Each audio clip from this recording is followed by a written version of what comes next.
floods in China are often pretty bad. But this truck driver decided that every cloud had a silver lining. A fresh fish that size can cost a week's salary. But enough frivolity. Let's get down to work. See this guy? He's a furious US congressman named Mike Waltz. He's complaining that the US Air Force was handing over $90,000 of taxpayers' money for a tiny bag of bushings, which are simple tiny cylinders. Now the Pentagon's ridiculous spending habits are well known, but a cheeky Chinese businessman offered to sell the same product super cheaply. The bearings that the United States Air Force purchased for $90,000 are only 7.89 RMB in my store. Free shipping. Buy two for 5% off.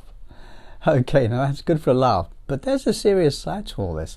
A study by Gavini, a consultancy specializing in defense-related acquisitions, said, first, over 40% of the semiconductors that sustain DoD weapons systems and associated infrastructure are now sourced from China. Second, from 2005 to 2020, the number of Chinese suppliers in the US defense industrial supply chain has quadrupled. And third, between 2014 and 2022, American dependence on Chinese electronics increased by 600%. Now, after all this, the grandly announced decoupling strategy was hastily, but very quietly, abandoned. The US realized that if it wanted to wage a war on China, which it did, it would need lots of help from China. Okay, so now you know why the whole decoupling thing had to be abandoned. Now today we're going to play a new game. Let's call it before and after headlines. I've got 4 examples. 1. See this headline.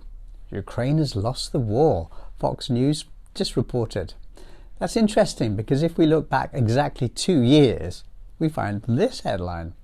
Ukraine has won the war, Fox News was reporting. It would be all wrapped up in just 2 or 3 weeks at that time. So 2 years ago, it was on the verge of winning. 2 years later, not quite. Number 2, let's do the same trick with the BBC. In February 2022, the BBC asked the question, how badly will Russia be hit by new sanctions? This week, the BBC printed the answer. Russia to grow faster than all advanced economies. So it wasn't hit at all by the new sanctions. Sometimes the gap between 2 reports can be surprisingly short. In December of last year, Business Insider reported that Russia had lost 87% of its ground troops and 2/3 of its tanks. This month, Business Insider reported that the Russian army is now 15% bigger than when the Ukraine war started.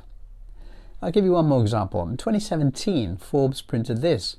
As Japan propels India into the age of high-speed rail, China is left behind.